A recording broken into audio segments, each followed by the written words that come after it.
Okay, a lot of you are probably looking at the title like I'm an insane person, so please hear me out.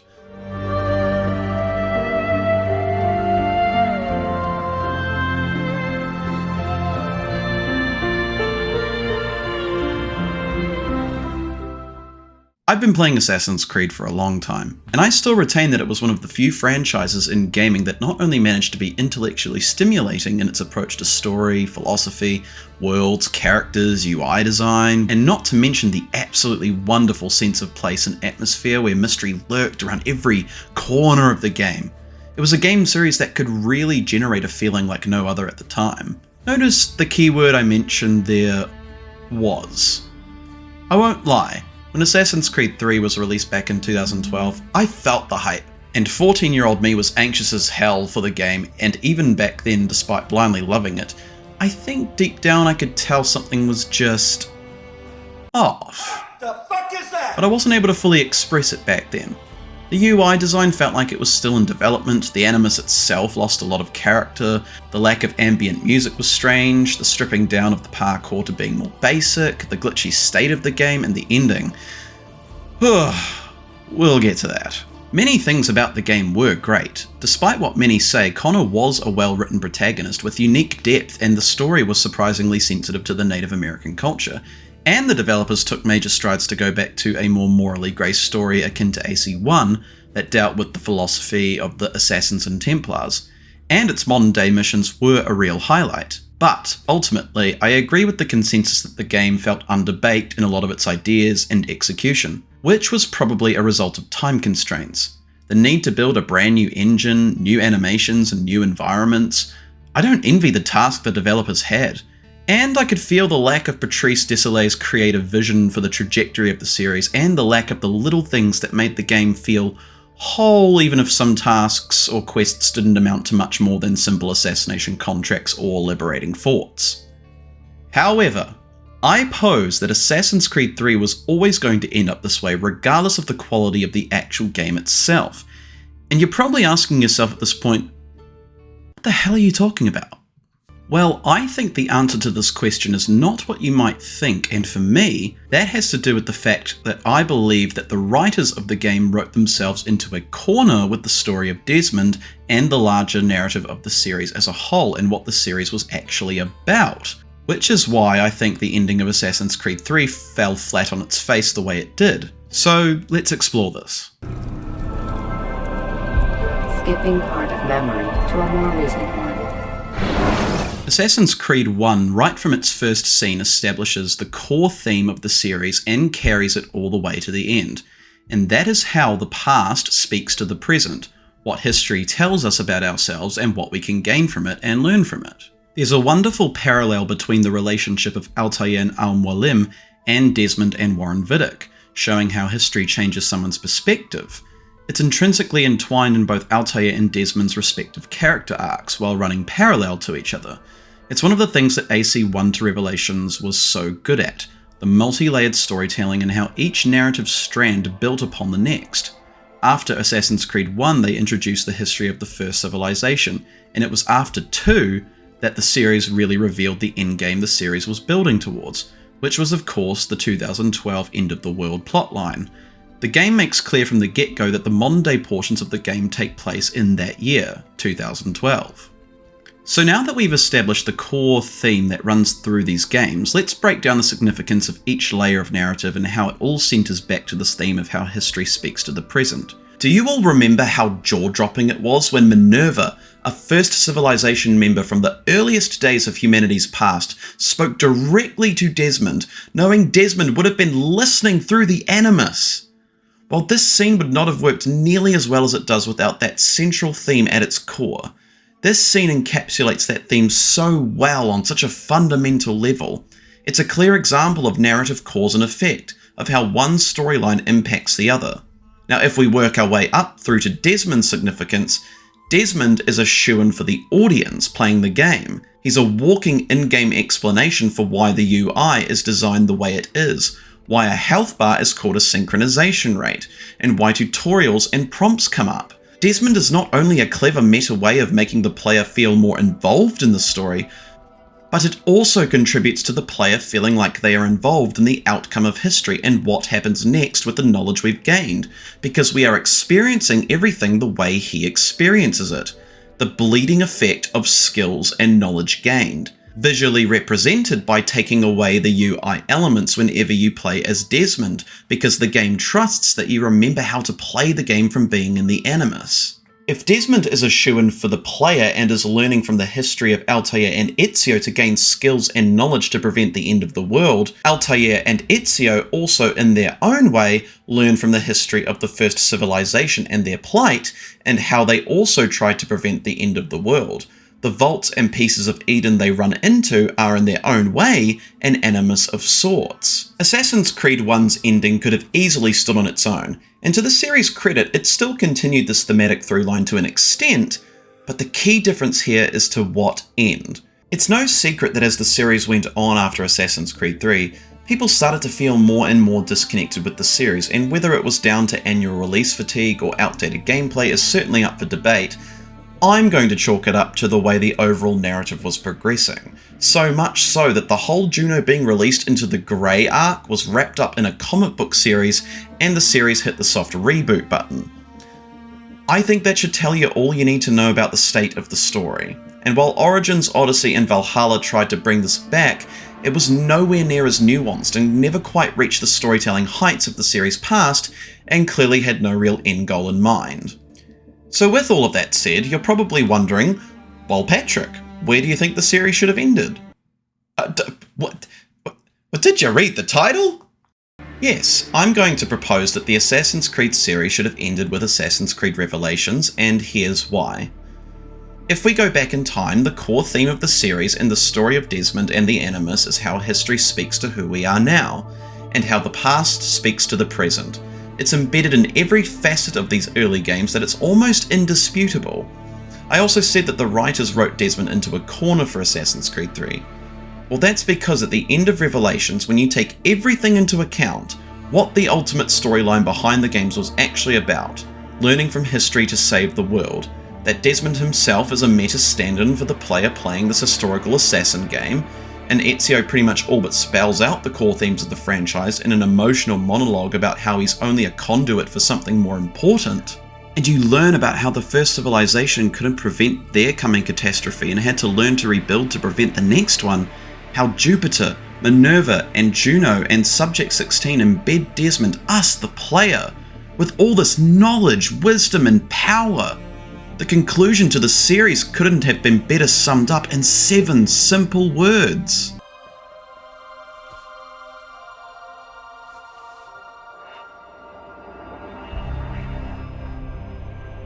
I know what we need to do.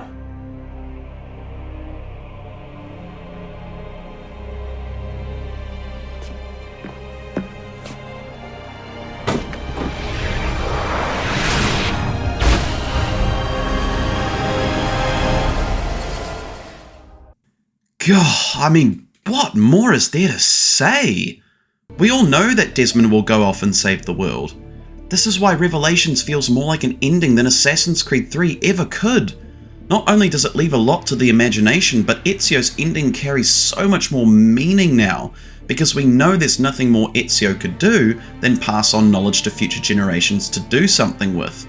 It's both beautifully sad and bitterly optimistic. This is what separates the first 4 AC games in terms of quality compared to the drawn-out series of endless games the series spawned.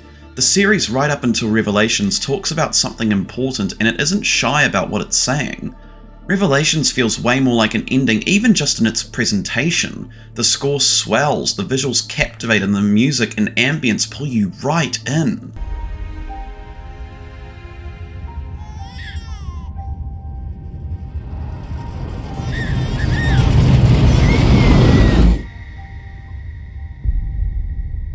Assassin's Creed 3 does pose an interesting idea in its ending, but never follows through on it and ultimately ends with a big thud. And the only way it could have been saved is if the game gave you a choice. The one time where a choice would have been appropriate to the series. But it didn't happen. If you really think about it, Ezio's as well as Altair's respective character arcs and Revelations are, funnily enough, learning about letting go of the past, learning the value of forgiveness and passing on knowledge.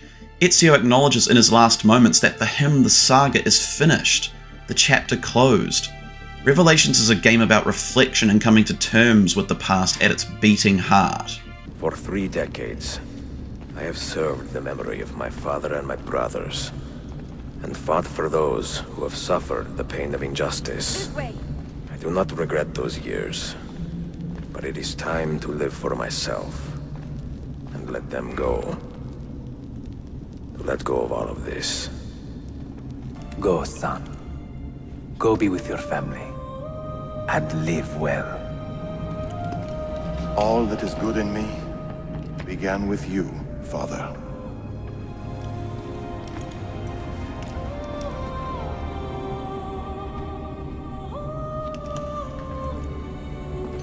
And this is why Assassin's Creed 3 was always going to feel disconnected and hollow, because it, for one, leads to a conclusion we already knew was coming, but we also just springboarded off of a story that was about letting go of the past to fight for the future, only to then jump back to the past.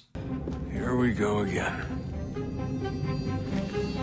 Could you be more tonally and thematically confused if you tried? The only way I could see Assassin's Creed 3 being necessary is if the ending for Desmond was better written with the same level of emotional build-up and payoff that both Ezio and Altair were afforded. It does provide a solid build-up, establishing the real-world stakes of what would happen if Desmond sacrificed himself or not, and the multi-layered storytelling was still there, but the human element, the emotional stakes, the connections with the characters, what the game was even really trying to say at all, was severely lacking.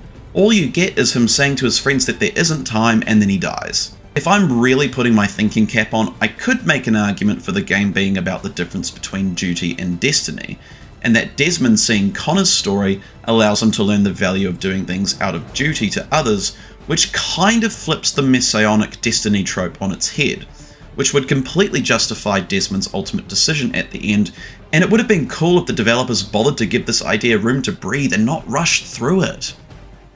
But ultimately, for an ending to a character who represented the player and had a fully developed journey throughout the 5 games, the developers needed to do more than simply, there isn't time, boom, dead.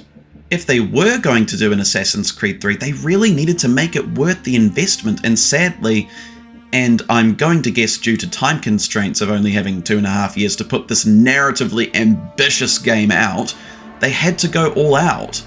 Instead, they only got to go about 60%. I think Jeremy Jahns actually said it best in his addendum video to Assassin's Creed 3. It's like, I need to do this, 30 seconds, poof, dead. The ending needed to be a little deeper. We needed to feel the gravity of it. We wanted to weep. If they had stuck the landing on this and perhaps confronted the player with a conclusive but uncomfortable choice, the series may have ended on either a more cynical or hopeful note depending on your viewpoint, but it would have been worth it if the emotional payoff was there, and unfortunately it just wasn't.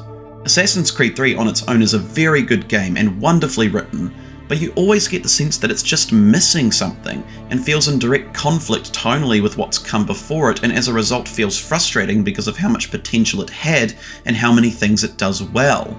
If Revelations was Desmond's final outing, then the series' themes come full circle, and the series from then on wouldn't have had such a turbulent period between Black Flag and Syndicate about what direction they wanted to take the series.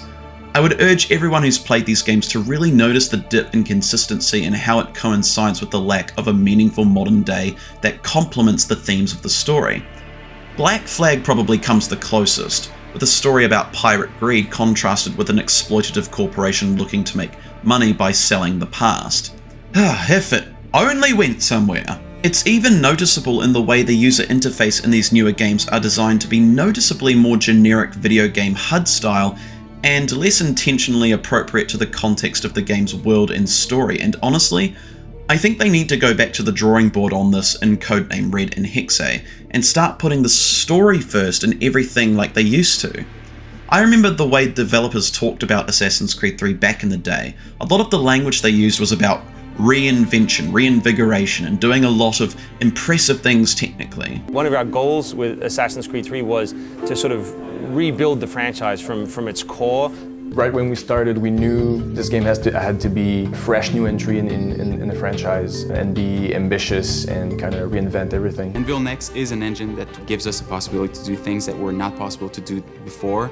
The weather system, the seasons, the formidable snow, bigger worlds in general, the ocean. It's the sum of 3 years of improvements that we've built upon. Because of the battlefields, we also had another reason to develop a new tech that now enables us to render over 2,000 NPCs at once. New navigation system, brand new combat system, 2,500 characters on screen at any one time, being able to cut through interiors in the city. Anvil Next is a massive leap forward in terms of gameplay opportunities. And while I certainly do think a lot of effort went into the story of the game, I feel as if this began a trend in Assassin's Creed of putting forth a detailed and technically impressive setting as the only real selling point, instead of letting those things be secondary to telling a strong story where all the elements work together. I think that if they wanted, then after Revelations they could have continued the series with stories of new characters, made as many spin-offs as they wanted, and fleshed out the universe, and maybe, and I can't believe I'm saying this, the series could have dropped the modern day element entirely. Or if not, go back and explore the early days of the Animus and Abstergo. I mean, heck, the Assassin's Creed Revelations multiplayer has a whole storyline that could fill a whole game. However, ultimately, they never let the modern day be a natural extension of the game's themes and world after Assassin's Creed 3. Many of these newer games do have well-told and well-written stories, and I'll concede that I liked Black Flag's take on Abstergo entertainment. It was weird, a little off-kilter, extremely meta, but also had a genuine intrigue, and again, if they committed to it and let it go somewhere, I'd be okay with it. But again, there were ways to achieve what they wanted for the series within the universe that they've created, and they didn't seize the amount of story potential right in front of them. And make no mistake, I get why Ubisoft would want to continue this series. It's high-concept science fiction with lots of universal appeal, it brings in a lot of money, and it has undeniable cool factor. But like a lot of high-concept franchises like Terminator or heck, even Pirates of the Caribbean, there's always a point where you could have almost sworn that the story was finished several games or movies ago. This problem, this sense of aimlessness seems to have been exacerbated by Ubisoft for so long with this series that it comes across like they're not even hiding it anymore. It feels like they are telling you with a platform called Assassin's Creed Infinity, that this will never stop. The developers seem to only be exacerbating the problem by making its various elements more separate from each other. What started as a story of how humans can be better and learn from history, unfortunately repeated the mistakes of history by following the money and not the story. And I think if Assassin's Creed wants to recapture hearts and minds as it did all those years ago with Codename Red on the horizon, I think they need to start by asking themselves how their mechanical and impressive technical choices serve the story, instead of 1. Reveling in nostalgia, and also not letting those things be there out of obligation or purely for wow factor. They need to figure out what their series is actually about in the modern era of gaming. Now, will my video change anything? Probably not. Highly unlikely. But as the old saying goes, nothing is true, everything is permitted. And thank you for letting me share this with you all. Till next time.